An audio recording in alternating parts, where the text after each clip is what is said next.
Check, check, check. Oh yeah, we in there. I think we supposed to be somewhere about 12 o'clock. Yeah. What time is it now? It's 9. 9. Oh, okay. Yeah. Well, we ain't gonna hold you long. Yeah. Well, let's get started. What the last pastor said. Definitely. Oh, yeah. Let me call Uncle Brown real quick. He said he wanted to get in on this. Them pastors know how to say that now. Not gonna be before They you gonna hold you long. Ain't gonna hold you long. Yeah, that's to get you in there. Then he said, everybody turn to Genesis. Started Let's Genesis. start there. Genesis to Kazan. Kazan is Revelation. Yeah. I'm telling you.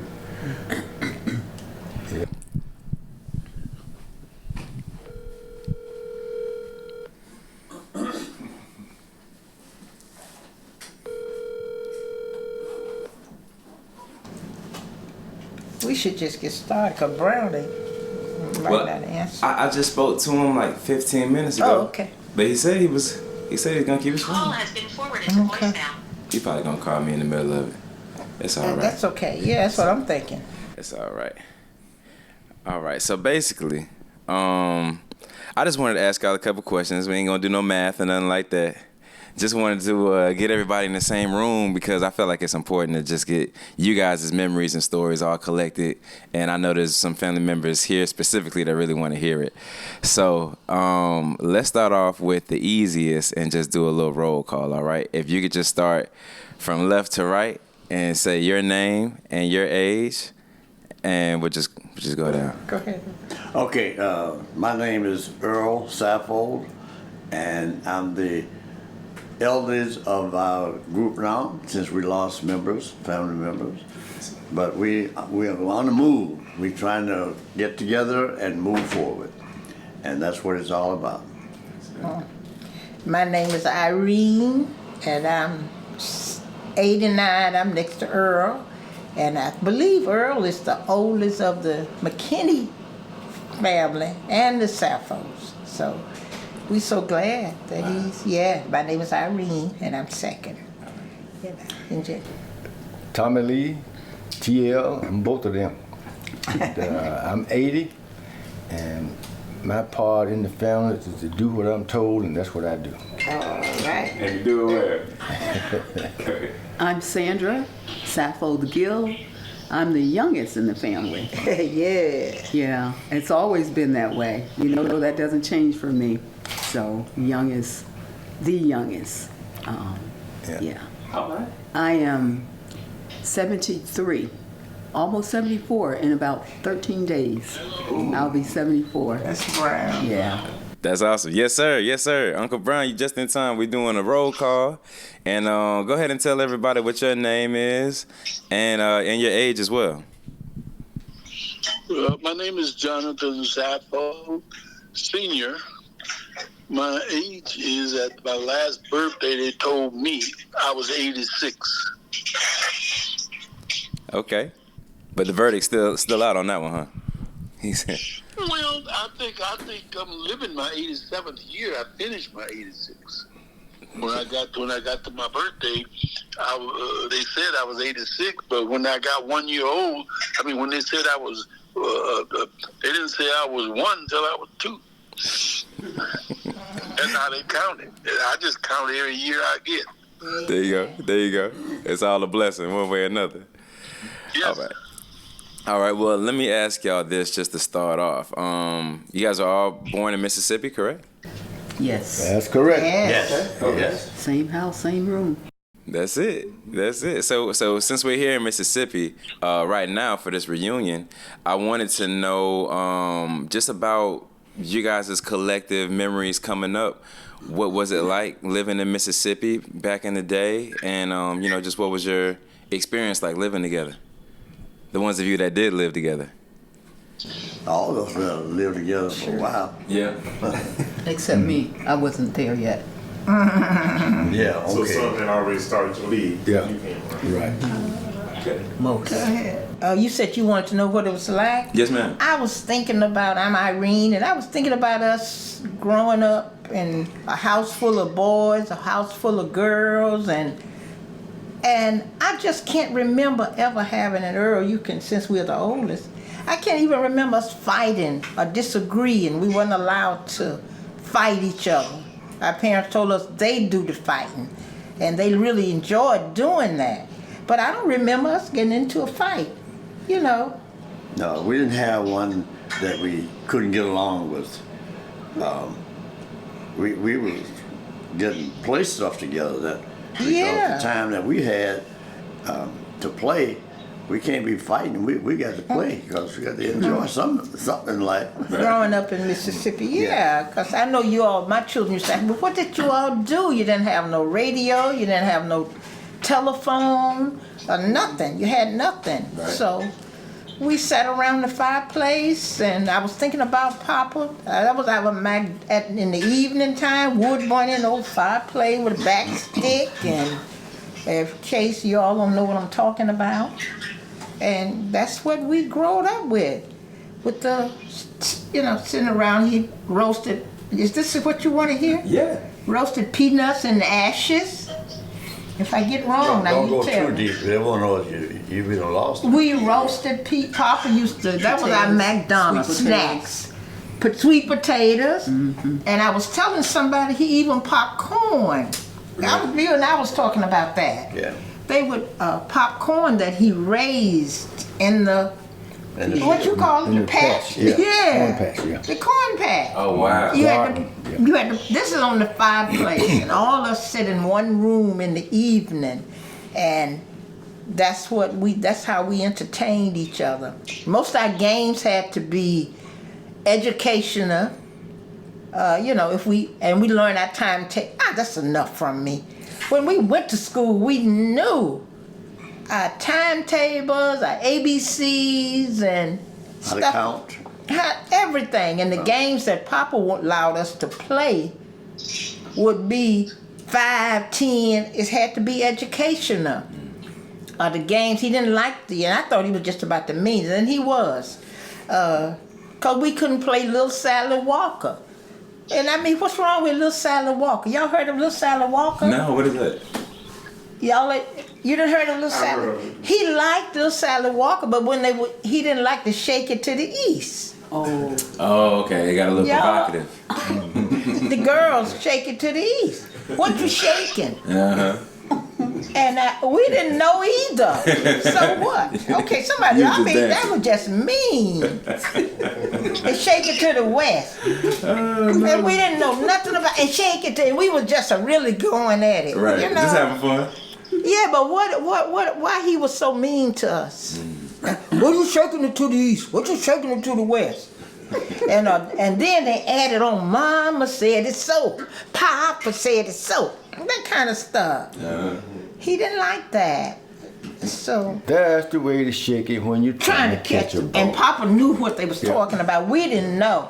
You don't shake. Right. Yeah, you shake when you're trying to catch a boat. You ain't trying to catch no boat. Whoa. He was just like that. Yeah, he didn't stand for that, huh? No. Somebody else. What you know, Earl? That was his preventative medicine. You do stuff to prevent illness and injuries and all. So that was his preventative medicine. The girls thought they were shaking their pants, but Papa knew they wasn't shaking, and nobody else didn't think it was just pants. It was pants. Coverage, the pants was just the coverage. So you shaking now, you get to shaking, and the other folks think that what you shaking is what you want to shake and what they supposed to see. But again, they mentioned about the fighting and all, but one of the reasons it wasn't allowed, and the other reason is that they got along, and another reason is because we needed that person. Because if the fight broke out, whoever didn't win had to run. And when you run, you might stumble and fall and hurt your hand or hurt your foot or something. And we needed that person to go get the cows and milk the cows and work in the field. We needed all of that. So you're going to be missing some help if you hurt somebody. So if you don't fight, somebody's going to get hurt accidentally or intentionally or whatever. So that took out the fighting and all that. So that's kind of how some of that went along. We helped them raise ourselves. So we didn't have no choice, so that's what we did. We fell in line and did what they told us to do. Growing up in Mississippi, rural Mississippi, I'm going to say. This is Earl. I want to throw a little bit of grit in there. Yes, sir. That's some great. Yeah, we got to have something that we done, and what I learned growing up with a big family, it taught us how to care for one another, and that care is still going. We never lost that. We worked in the field. We helped taking care of the ones that could have worked, too little to work, or not old enough. There's always somebody at the house, because Papa made sure there was a baby around to be taken care of. If a baby getting too old, we got to get another one, because this one is big baby. Yeah, it's time him to go to work. He's about 2 now. 2. Yeah. So it's things like that how we grew up. You know, you see us hanging together now. We've been doing this all our life, and it taught us what to do. Some of us kind of fell along the way and needed help. We pitched in and got them what they needed and back on track. And no charge. Ain't no charge in there. You just threw that in. All right. And that's what we do now. Is how we get along. Is we help one another, and that has paid off big time. Excellent. Okay, so Sandra, I'm sitting over here quiet because I don't know anything about, having siblings around to do what they did. When I came along, it was just me and Ben, and then there was Jackie for a while until Jackie had to leave and go because they, what I call WPs, made the rule that if your parent don't live here, then your child can't go to school. So then that's when Jackie had to leave and go, and she went to stay with her mother. And then Ben came and stayed. But that's, it was just Ben and I. I don't have that experience with all the siblings being around and stuff. But Ben and I didn't fight either. We just had each other. So maybe that was the same kind of reason, why we didn't fight, because it was just us. We got along too. And we took Lonnie from you because Lonnie came in there, and Lonnie left early and came to New York and stuff. So that was a big gap between TL. Right, I remember TL a little bit. Yeah, he was always this big brother. He was always this tall, bigger brother. And she trying to figure out why we treat her like a stepsister. I ain't trying to figure it out. She said, "I know what's going on." Yeah. So they. I'm just kidding. We tease like that sometime on the phone. Ain't no stepsister. She the baby. Yeah. That mama's baby. It sounded like your parents were instrumental in having a consistent environment, no matter who was in the household at the time. There was peace and camaraderie. So what are some of the things you guys remember about those two, about your mother and father? Well, when they left home, most of the time, both of them wasn't gone, but whoever was the oldest, that's who the responsibility fell to. And the rest of us had to go do what they say do. All right, if you don't do it, I'm going to tell Mama when she get back. And you ain't going to want that. Because Mama wouldn't question, did you do this or you didn't do what you're supposed to do. She ain't going to go there. Right. She going to that corner where she got them switches stacked up and pick one. And you're gonna get it. Or 2. Yeah. That's right. And that's all they knew. They didn't know it. Yeah, and whooping was the cure to everything. Whatever you did or didn't do. That you should have done, you didn't do, or you did and you wasn't supposed to do. Either one of them, you're gonna get a whooping. And that was gonna be the cure to that problem. And whooping was a cure all for everything you do or don't do. And we didn't do nothing that bad, did we, Earl? No. That bad. What's the baddest thing you think you did growing up? If you don't mind me asking him. I got a whooping. Yeah. No, well, about what? Breaking the window, them dishes. Yeah, that's about the baddest thing you and Eugene did. Yeah. Well, we did a number of things. In fact, Gene and I went into radio repair. Okay. Yeah. And we didn't have no radio for a long time, and we finally got one of them that stands about yay high. And we got to wondering, where is that music coming Peoples, from? yeah. Who was operating the music? We looked and we couldn't find how that worked. Oh, you opened it up, huh? Oh yeah, they got to the bottom of that They thing. must be in there Well, making Son did it without opening it up first. Yeah. So we were trying to find out where the music coming from and couldn't find it.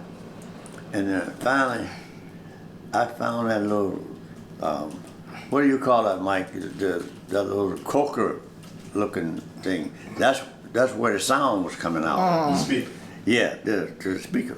And I said, Gene, I think I found it. It's right here. Because I could feel the vibration. Yeah. Something's going on right Yeah. there. One down, I think I got it cornered now. I got it cornered. Yeah. So when we got there, he come over there and he agreed with me. So let's take this off and we're gonna see the people back there. That's funny. Took that little thing off, and the music stopped. In the radio. We're trying to put it back out. Back the way it was. Yeah. And of course we only did that one time. I guess not. You know, we didn't get a chance to heal up for a while.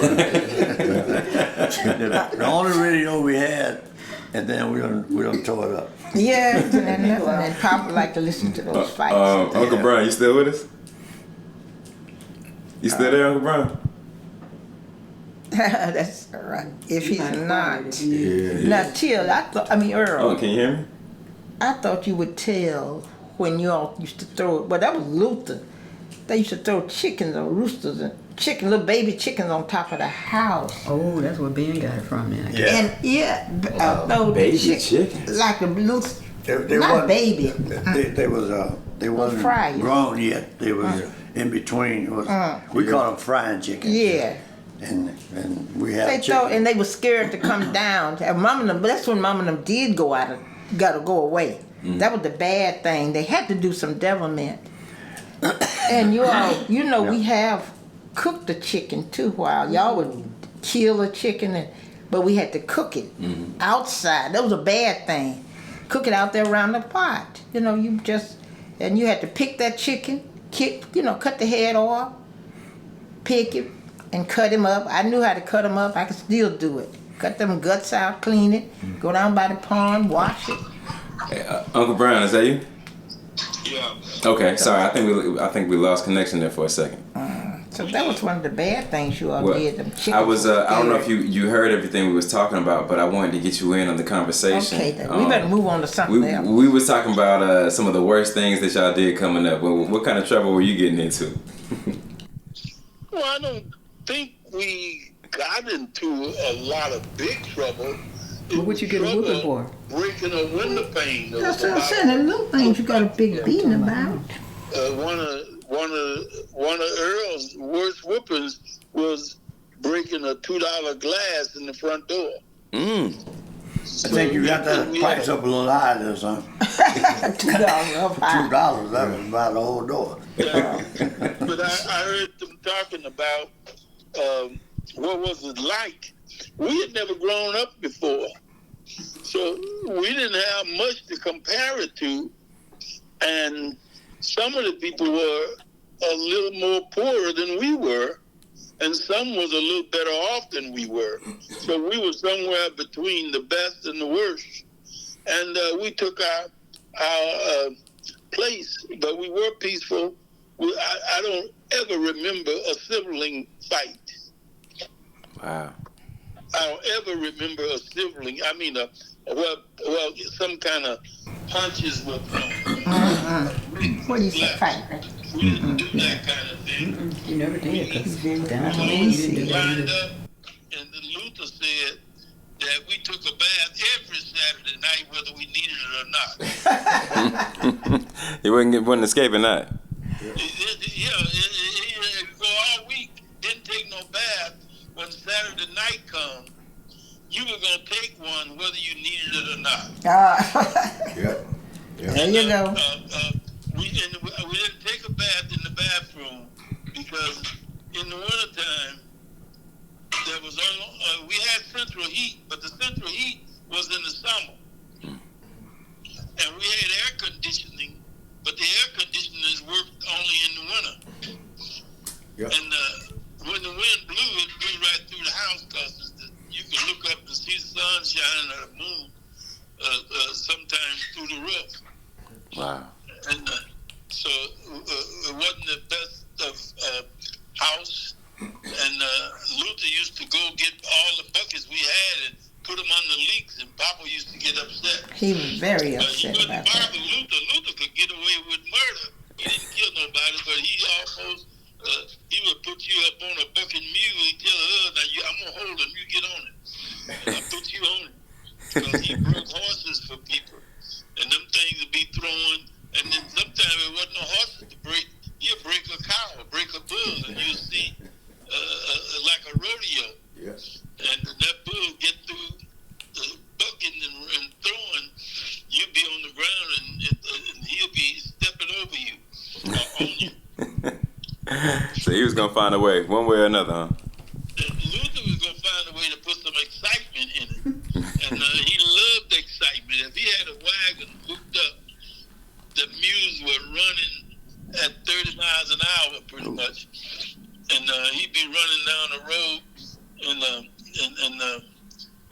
remember Aunt Lily, they were on the wagon. We were going over their house. They was in home in our wagon, and she said, "Luther, this road is rough. You going too fast." He said, "That's why I'm trying to hurry up and get off of it, because I know it's rough." And then that wagon was flying down. Oh man. And he turned the wagon over one time. Ooh. Big old, great big wagon. He was running it, and he had a wreck.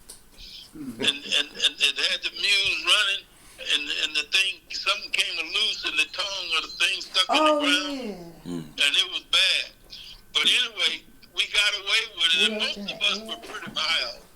And the girls did the girls' work, the boys did the boys' work, and all of us worked in the field.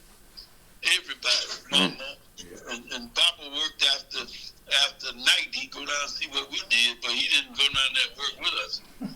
But it was a struggle. If we had to go back through it again, I think we could do it better.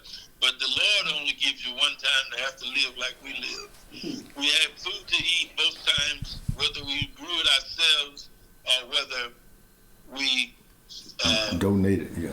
got it from other people would give you food. If they had too many peas, too many potatoes, they'd share. So we made it by the grace of God, by the help of God, and by the help of one another. We were a pretty mild bunch. We joked and laughed and told stories and played different things that we entertained. Now we had to entertain ourselves. And then sometimes cousins would come by, and if two families got together, you had two ball teams. And we'll make ourselves a baseball diamond and play base. We thought softball or rubber ball was a baseball. And we made us a game with that. And we played pop whip. And I don't know if you know how to play pop whip, but you get a lot of people hooked up together, 10, 15, and run down the road, and then the pivot person stop and stop still and hold. Everybody had to hold tight, and that last few people at the end of that pop whip, that they would get a bigger sling because they had to go further to stop. They had to run all the way around, and most of the time they hit the ground, and so you didn't want to be at the end. But we played pop whip, we played all kinds of things, made up games. Okay. Played and then God took care of us. Hey. God had to take care of us, because I'll tell you, the snakes didn't like us and we didn't like the snakes. The wasps didn't like us, we didn't like the wasps. Amen. They could sting you and on the bottom of your chin, and I would swell so that my eye would close up. It was swelling would close up my eyes. And I remember when Sunday came, that I had gotten stung I still went to church, and on fourth Sunday, you missed the fourth Sunday, you done missed the whole month of church just about. That's funny. Did you guys used to walk to church together, everybody?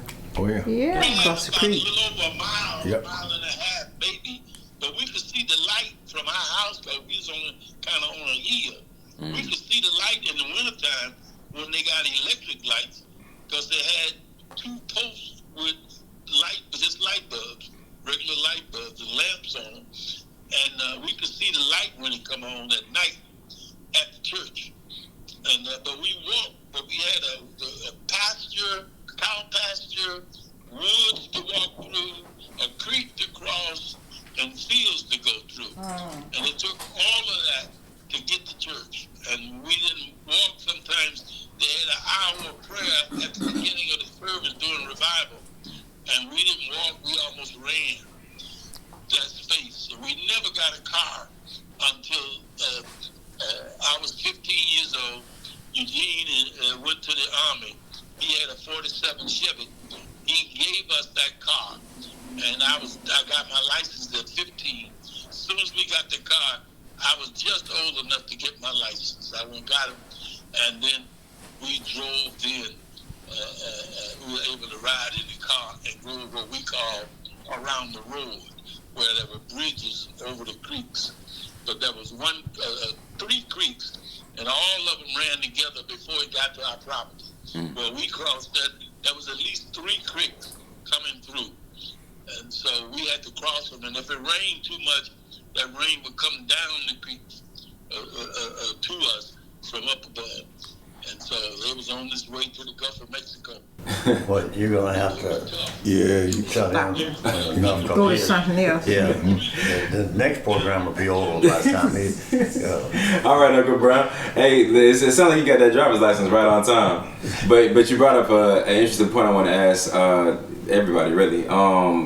Where you guys were at, especially since we're in Mississippi now with like the whole McKennies. How close was everybody, cousins-wise, uncles and aunties, like as far as proximity in the neighborhood? Did you guys all live near each other? Was it like a common thing to see your cousins and aunts and uncles and stuff like that? Well, some we saw more than others. Okay. And Lily's family, we saw them more than we did. Waddell's, I should say. The Waddell's. Okay. More than did some of the rest of them. But we had 3 families live close together, like it wasn't even a half a mile, a quarter of a mile. Okay. It was almost a stone's throw from Uncle Leek Wiley, Uncle Morgan Saffold, and us, and Big Mama in between there. Okay. But those was the closest one that lived together, close together. Gotcha. Yeah. Okay, the way I remember growing up with the family, the McKennie, I think you're more you mentioned Saffold and McKennie, but the McKennie, Grandmama house was Grandmama Molly was the headquarters. In order to get to Grandmama's house, we had passed Aunt Lou. Sometime Mama would go over there. We passed Aunt Lou, Aunt Minnie, Aunt Lou, and who else? Sometime Mama cut through by Aunt Lily, Uncle Will. and Uncle Perry, Uncle Willie, and Uncle Mac. So he had about, we always gonna pass Uncle Wilbur and Uncle Mac. And we had other family members, but just to walk over there, and you'll see it when we go on the tour, how far we walked to get to Grandmama's house. And but we had all kinds of aunts and cousins, but Grandmama's house was the headquarters for Sunday evening. And that didn't change. Okay. Nobody's house didn't take the place of Grandmama's house. No, If we go to Grandmama's house, we're going somewhere. because they little children would be down there. Everybody came to see about Grandmama. Okay. They knew how to take care of a mama. Just like Sheila and these other children now that take, and Dana now, you see, what is she in here for? She ain't no, just cause her mama. I don't know how she got in here. I don't know. But what is Monica in here for? Trying to see what they talk. What do they? I mean, we just here to wear this But anyway, Grandmama's house was in Uncle Mac. Oh, my hat goes off to Uncle Mac. Well, that Uncle was just a stone throw away, and Uncle Wilbur lived in Grandmama's house. I know, but even so, Uncle Perry, them boys knew how to take care of a mama. Yeah. And I never heard Aunt Callie complaint about us, the too family. many children. Yeah, because we was all from her house to Grandmama's house. Wasn't far. It was a bond in between, I remember. Yeah. But we could go to Grandmama's house, and Grandmama always had tea cakes. Aunt Callie was gonna make them. They was gonna bring tea cakes. Bread? Molasses bread. Yeah. It was so good. Those are good eats. And when she see you coming, y'all children bring me in some stove wood or cut. If the boys cut the stove. So bring some wood in. Yeah, I just have good memories of Grandmama Molly. She was a great grandmother, and you all that didn't get to meet her.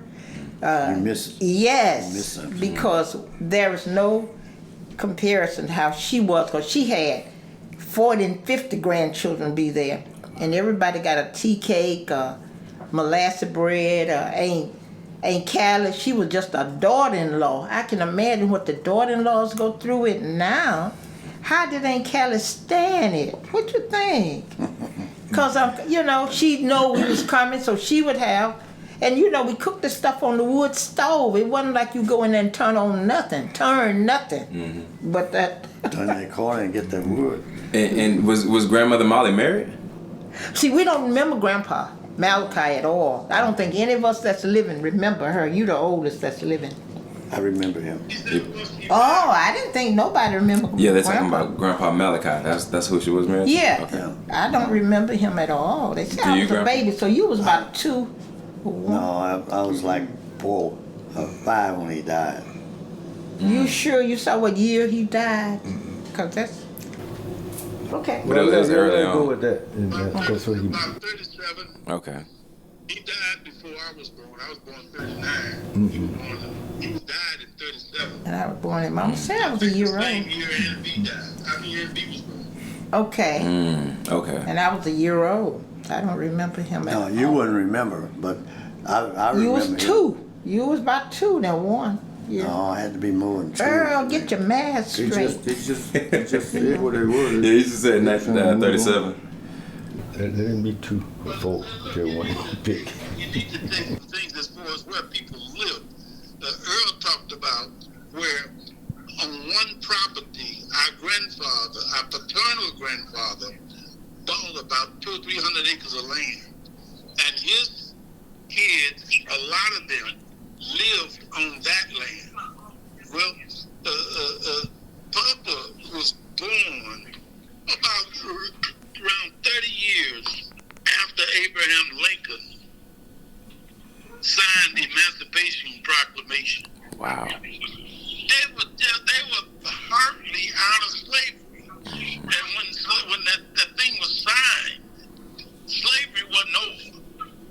And when you've been buying a person 2 pairs of coveralls a year or 1 pair, and that's what the boss man was doing, and then you sign the Emancipation Proclamation, they said if you ain't gonna work for me, you don't get no chitlins, you ain't gonna get no coveralls, no shoes or nothing. So they were worse off. But our parents and our uncles on both sides were entrepreneurs. We lived on our own land, and hardly any of them, if any, lived on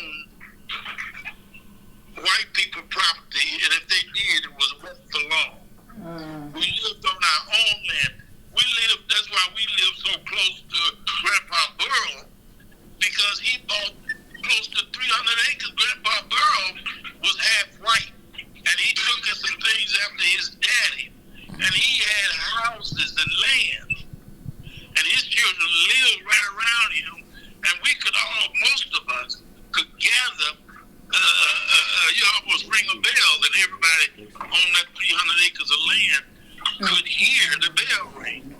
Okay. Our houses surrounded his house.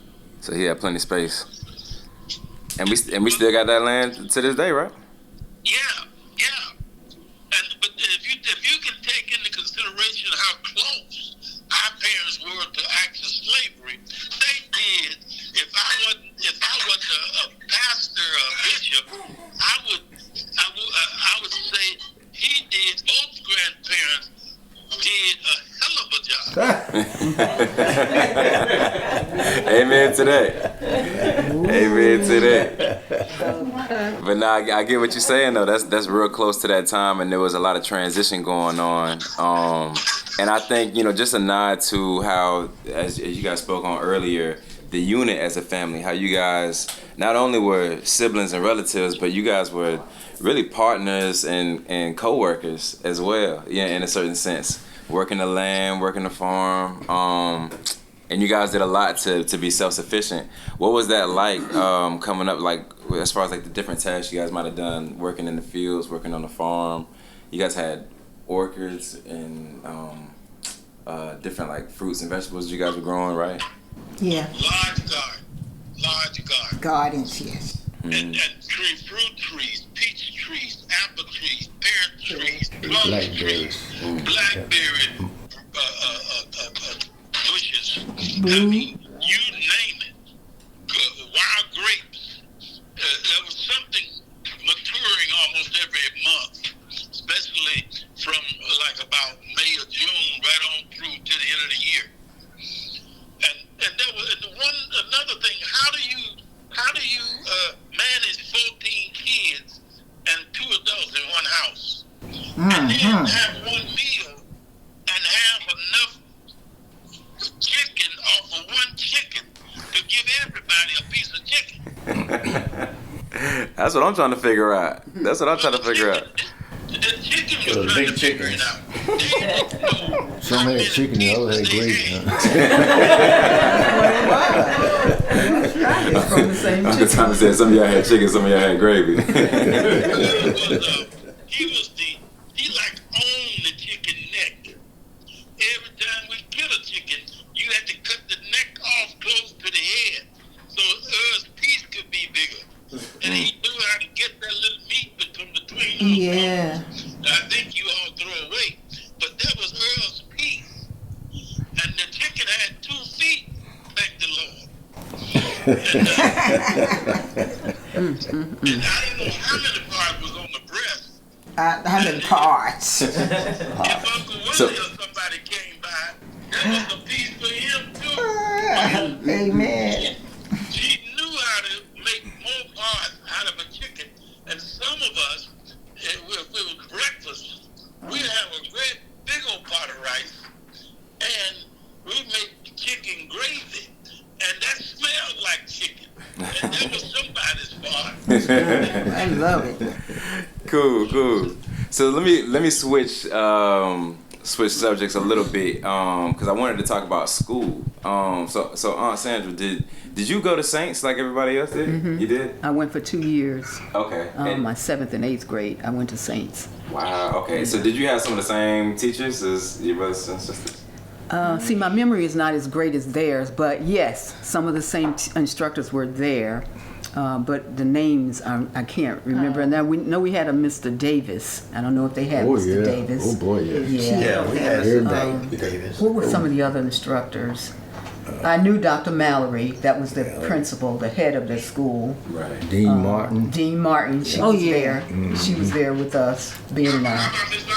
Archer. Archer, yes. Archie was there. Yes. Name another one, Brian. Miss Pope. Miss Pope was there. Miss Pope Miss and Pope? Saints Archer. Miss Polk was my teacher too, Manfred's mother. At, Yeah. Yeah. LAC. That was at Saints. That was the same. I didn't remember I where don't she was, remember but she her. was my teacher too. Yeah. And those were some of the basic teachers. Miss Couch, I believe she was. I remember that name, too. The principal. Miss Crouch. Yeah. Sometimes I lose my thoughts since Yeah. I can't say I see it, but I can't say it. Okay. Davis. You mean Yeah. so? But yeah, those were some of the basic teachers. Yeah. Let me tell a story. So it about, was the same teachers to answer that question. Okay. Some of the same Yeah. teachers. The one teacher, Miss, the thoughts go again. Couch. You do the story again. You might know country. You talking about Miss Powell, right there? Who? Power. Powell. Miss Powell. Yeah. What was her name? Irene. Yeah.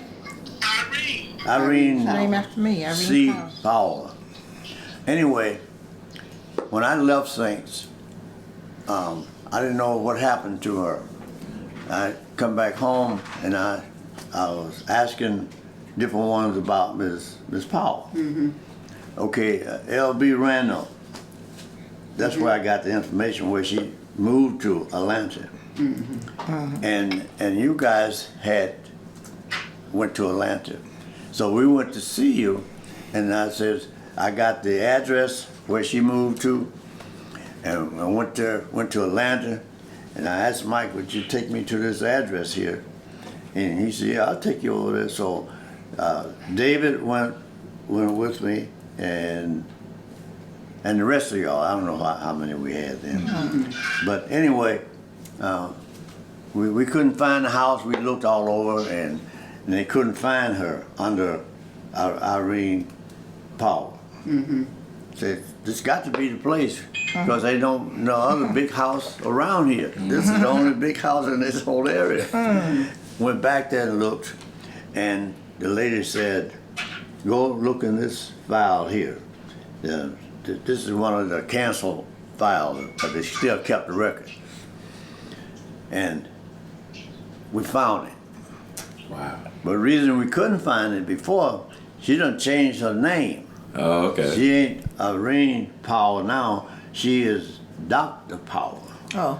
Just like Dr. Mara. Oh, okay. So she went back to school and got her doctor's Got another degree. title. Yeah. And now we come back to the place, and I want to go up to see her. That's why we were there, right? Mm-hmm. She says, there's a Earl Saffold here asking about you, and he want to know if he can come up and see you. And so she said yes. And so we all started up there. I said, oh, wait a minute, tell her that we got a dog. Yes, I had Rusty at that time. Some of y'all remember Rusty. Yeah. Anyway, I said, I got a dog. Can I bring him up? She says, you tell Earl Saffold if he got a dog, chickens, pigs, whatever he got, to bring it all up here. You made an impression on her. She said, you must have really impressed this lady, because she ain't never said this about nobody else. Bring it on. Yeah, bring it on up. and so we went on up, and the dog was very obedient. When he got to her room, he went to her like he knew her all the time. Yeah. And just stayed with her. I mean, I don't know how that tied out, because I hadn't told him that we were going to meet one of my teachers or nothing like that. Yeah. But anyway, I thought that was a good story to tell, that she remembered me, and I was a student that she was glad to see. Mm-hmm. Yeah. Nice. Nice. And that was years later, right? Yeah, that was years later. And Irene, Earl, and Ann, all of you all know Fannie Pearl Ranger. Yeah. yeah, Miss She Ranger. was principal when she was about, 20 or 21 years old. Her daddy was a bishop in Fort Worth, Texas. And she was coaching. And but she was just a girl. She looked like a student, but she was really, really smart. And but all y'all knew her. That's one that wasn't mentioned. She just not too long ago died. She finally married Mr. Porter. They dated on the campus, and they stayed together for a lot of years. They lived in Tennessee, and that's where Fannie Jean Johnson lived, in Tennessee. They stayed together. Fannie Jean got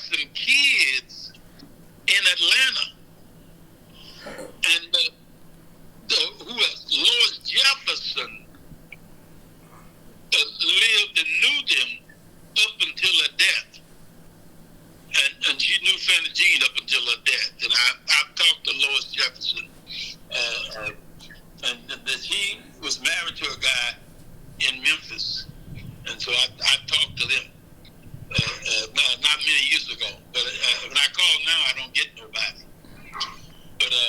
But just so that you know that, Mr. Porter and Miss Ranger, they were sweethearts on the campus back in the 50s.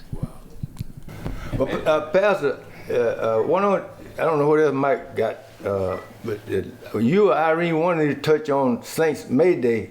I don't know how much time we got, so one of y'all touch on that a little bit. That's the main event. Okay. What is May Day? Okay. Yeah, David had called the squads. They had some military marches, and he marched like soldiers. And then when David had it, and when David left, Irene was the next in line, and Dr. Mara put her on. She did it for two years. Was it Irene? Yeah, 2, I think. Oh, so you helped organize the whole thing? It's referred to now as ROTC, I believe. Okay. Isn't it, Yeah. Brian? You had to train the students that wanted to be in it. We all dressed alike on May Day, and the campus be loaded to the hilt. And it was something big, because white people used to come down there to watch that. And the bishops and different people used to come to watch May Day. And then you had to go out there, and you could not even make a half a mistake. That's right. You could not do nothing wrong. Not just you, but whatever you call, you better have your squad trained to do exactly what you say. Everybody moved together, and then you had to go uptown, come back, and then had a time on the campus. And you did the military left, right to the rear, march, and all that stuff. So Ann had it after Irene left, and I don't know if she had it, because it couldn't have been for 1 year, I guess, because I had it 2 years. So I didn't get to go uptown because they abolished parades, because our parade was better than the white kids' parade. And they stopped us from They parade. stopped. I witnessed that. Really? Yes. They wouldn't let us come uptown no more. Because they was jealous. Yeah, they said we could. Yeah. Go ahead, Brian. So they outlaw parade, but Ann might have had it 2 years too, but I had it 2 years, and I said, well, I'm gonna get by this year. Dr. Mara coming there 2 weeks before May Day and set up May Day with us, and then when she got done, she had never said nothing about no squads. I said, oh, we ain't gonna have no squads this year. I'm gonna get by. And she said, Saffold had the squads ready. That was like a closing remark that she had. Make sure the squads are ready. And she didn't play. When she said that, it was like Congress had passed a law. So we got out there and got the squads ready. And that's what we had to do. I did it 2 years. And it was interesting. People, your home people, everybody came to town for that. And your home people could see you leading, and they were proud of you. And let me just add something to that, because when I came along and I was at Saint, I used to plait the maypole, and he didn't mention that, but you had some kind of a ribbon. Oh, I didn't know you did that, girl. I did, yeah. They were still doing it when I was there. And we would plait the maypole, and people would have different ribbons that they would walk in a certain form and plait this pole. We were going around this pole and In and out. yeah, weaving, and you plaited the maypole. Oh, that's cool. And that was at the school. That was at That's Saints. on campus, yeah. Part of the May May Day. Day. Yeah. Got you. And they wrapped it. It was big. It was big, yeah. But one thing Brown didn't say, it was in the Saffolds, us. But we knew how to do this before we even went to Saints. David, anything the older children knew, like David, Luther, Evelyn, Moselle, they taught us. We know everything. I think I said that in my opening statements, that we had to learn ABCs, the counting, and at home around. Before we started the school. Yes. Because once you went to school, it was two teachers or three teachers with over 100 students that went to the 8th grade. So I don't want to exaggerate on that, But we knew stuff because we sat around that old wood burning fireplace, listening to Papa and Mama's stuff. And he thought we should live like that the rest of our lives. Yeah. He put them potatoes in the ash, and he learned. He always emphasized on how far he went in school, and he was able to do so much. And he just thought we was foolish leaving home. And you all that see what home was like. No, they ain't gonna see what home was like. No. Without electric, without gas. But we knew when we got to school, we already knew our colors, and people say I learned it in the sandbox. So I was at one of my children's opening school.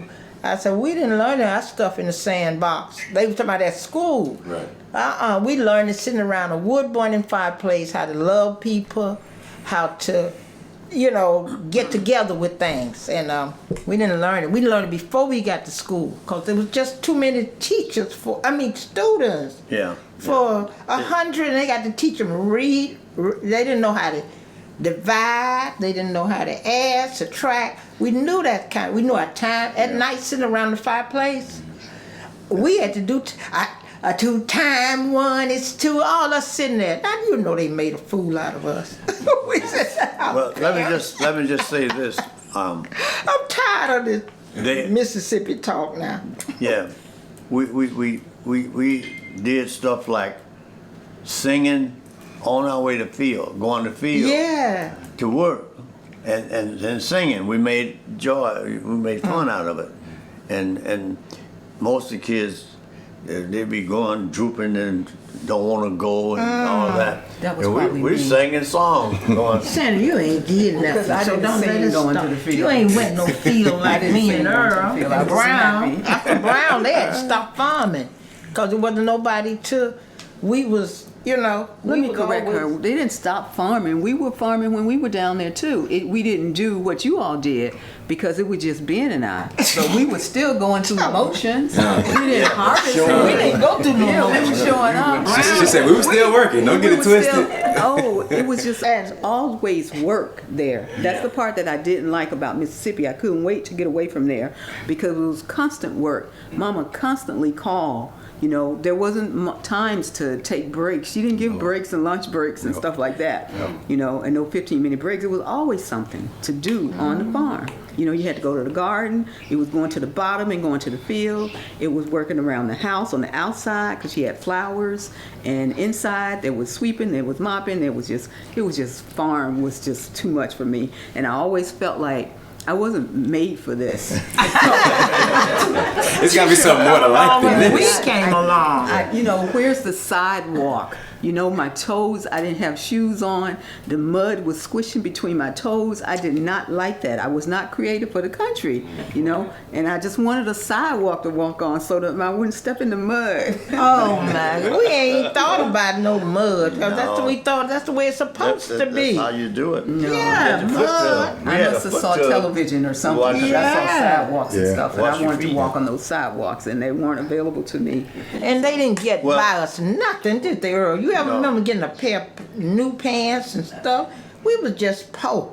We thought we was, but we had that mom and that daddy. We wasn't hungry. We wasn't poor and hungry, but That part. we was full and full of sweet potatoes. Let's say a little bit about Luther because he was the author and inventor of hurting us. He got scars on all the kids from David on down to probably Brown or Ann, somewhere in there. He might have lightened up. So he made his mark. He made his mark. Yeah. And I was his #1 customer. Target, yeah. Yeah. He started by cutting my toe off for me. Oh no. Yeah. Broke his knee and all. You and this. But what did you do? What did you do to get the toe cut off? You must have earned that some kind of way. Luther's no. brother, yeah. Yeah, by being Luther brother. Mama told Luther to go out and get some kindling to bring in. And we had rearranged the fence around the house. And there was a post there. and it was used for kindling. And so he was going to cut some kindling off, and I was going to bring it in the house and start the fire going. Well, Luther cut a piece of kindling, and he didn't want to do that in the first place. Luther was mad because he had to go out there and cut some kindling. He didn't want to do it. And that's where it all started. And she told me to go out there and bring what he had already cut in and start the fire. Well, I didn't think there was nothing wrong with that, so I'm out there, and Luther cut a piece of kindling and flew off. I went out and got it, and I was waiting on one more piece, and then I'm going in the house with what was cut. And that one piece, he's looking to see where I am, and he had told me to get back and get out the way so he can cut this kindling. He cut that piece and looking at me, trying to find out where I am. And the axe glanced off the post and come around, and I'm standing back. I got back like he said, but then when that axe glanced off that post, come around and cut my big toe off. The big toe. The big toe. You didn't go to the doctors? Doctor. Doctor who? Yeah. Snake Dr. doctor. Papa, Snake Dr. Mama and Papa. Papa. All them kids came out there and got on me because, I mean, I was hurt. Sure enough. And I grabbed that toe. I mean, one or two more there. Yeah. And Time out. Goodness. Wow. they come out there and try to get my hand off of that toe. And I saw it when it flew off. You knew immediately. Yeah, what was going I on. grabbed it and put it back there, and I held on to it. They had a time trying to get my hand from around that toe. Yeah, Wow. and I still remember that. Yeah. And so now it's night. Ain't no doctor, I mean, in town yet. And ain't nobody. You can't go to town because ain't nobody up there. The town is closed down. So what you gonna do? Go on to Jackson? And how? That's a Yeah. little hike, right? Anyway, he cut my toe off, and what else did he do for me? Something else. He had me going. I was one of his regular customers. I always like to be with the big boys. Yeah, I can remember. But there's a price to pay to hang with the big boys. Yeah. If you ain't big, you That's right. yeah. So what about the other side of that? Like Aunt Irene, like, so were you always around the girls? What was it like inside? What were y'all doing? Oh, we had our jobs, you know, as a coming up, what we had to do. Yes, ma'am. Most of the time the girls did we swept the floor and we Made up the beds. Yeah, made up the beds. You do that. You churn the milk, and the boys milked the cows, and I can remember them milking Uncle Max and them cows. Ain't losing them cows. David used to go, you know, when they had too many cows, too much milk, or when cows have a baby calf. Mama and them they had to go, David, Lucy and them had to go to these houses. So you didn't drink that milk while the baby when a cow first have a calf. You don't drink that milk for how long? I don't know how long, but you can give it to the hogs. And that's how our hogs got fed. Okay. If you go get, Earl and them was good where they was really smart because they could put a bucket on the stick and go to how far grandma's house, way on over, whoever got the cow that need to be milked. And you didn't milk with no machine now, you milk with your... these 5 fingers. And the cow had to, saw. I know you said something to make back your leg and all that stuff. I forgot about that. And that's what the boys did. And they brought home 2 and 3 gallons of milk. And wasn't no top on. I don't know if any tops on them buckets or not, but they brought it to that was tops. They was tops for them buckets, and they would be on a bale on the bucket, and you put a stick in between and you put the bale. You know, that's how they put the buckets on that stick. And Earl and them didn't have no better sense than to take the rim or a tie, because we were talked about that after. I said, well, how come you all gonna walk down the road, old dirt road, I mean a long ways, and carry 2 or 3 gallons of milk for the hog and then push a tie? this kind of stuff. Y'all didn't do that, and I'm lying. That was the way to go. If you had a tie, you had something to keep up with. Keep it in front of you. Earl mentioned about the axe glancing off and hitting his toe. Yeah. And what we did next. Y'all just now finding out about the self-service system. It was a self-service on how you fix stuff like that. Yeah. But Mama, one of our porches had a bad board on it, a floor on a porch or something. Mama stepped on that thing, her foot went down through there, and a nail just ripped her all up in there. Sure did. You think she went through it? They got some dirt, they got some soot, they got Soot, dirt, and, yeah. and Soot put is in the that main. thing and wrapped that thing around there, and that thing healed back up, and Mama got pregnant.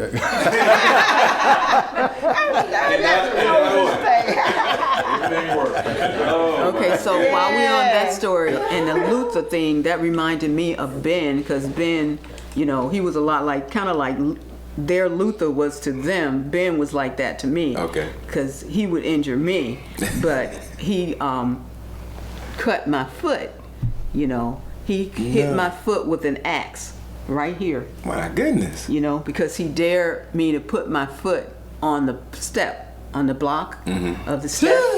Yeah.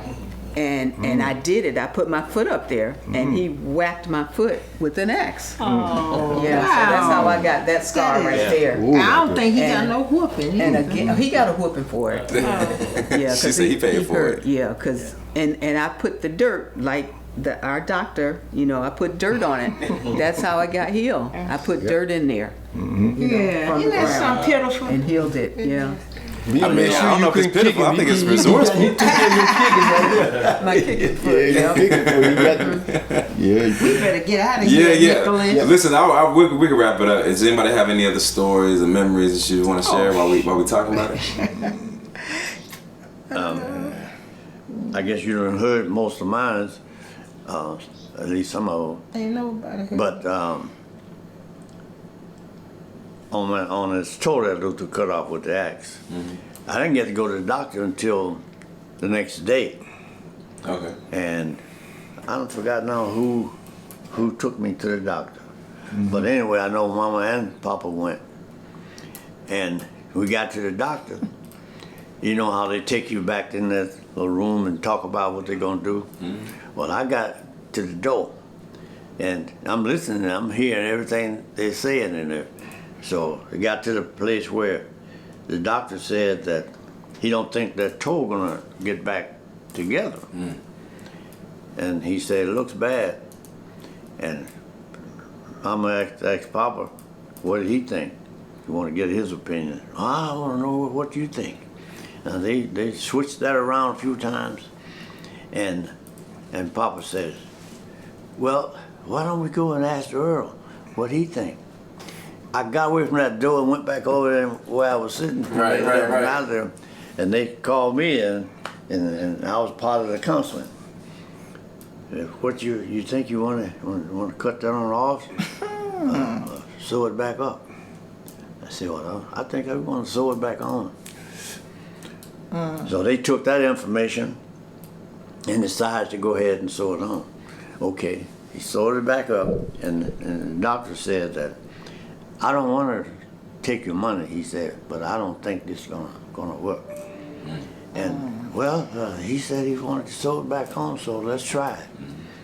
He sewed it back up, come back in a week or two or whatever it were, and I can tell you if it's going to take or not. They brought me back the next week, and he said, "Oh, that looks good. I believe that's going to take." Well, that was joy to my ear when I heard that. I didn't want that toe to be missing. It was your decision that made it. They got it going. Let me just mention one thing that Pastor said that when he was talking about the grandparents and all how good of a job that they did to do what they did, and it allowed us to not ever have to live on somebody else's property, land and all. So we were doing what our parents told us to do, not what some white person told us to do. But he said that he described that by saying he believed they did a hell of a job. And so I'm glad he didn't have to describe that before he became a pastor, because I don't know what he would. I don't know how they would have turned out. Man, I don't know what else he would have had to say if he had said it before that. Very good. Yeah. But back to what I had said earlier, what I learned, and I know others learned it also, is how to help one another and care for one another. That was big, and that's still going. And I don't know of anybody that needed help that the rest of us wouldn't pitch in and help out. And not no loan. We ain't talking about no loan now. We're talking about helping. You ain't talking about money is what you're saying. Yeah. Loan and money and doing giving. stuff, Yeah. helping work or whatever you got to do. So, and then if it's Tommy, if he broke his little toe, I won't get the big one like mine, but the little toe, somebody would come and help do what he would be doing if he hadn't got his toe. Okay. And that's how we live. We went over to grandmama's house, went to her fields, and chopped and milked the cows and whatever. And there ain't no thought. You get some molasses bread, That was it. No money. No. Even money. Mr. Gusta, I don't think Mr. Gusta paid us. He gave us a meal, and because they helped us, Papa feed us. And I got to say, I don't think Papa was a good provider for 14 children. Really? Well, see what happened. It takes two to do this.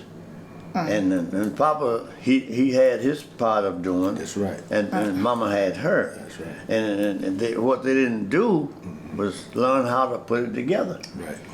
See, Grandmama gave Mama a cow when they got married. Okay.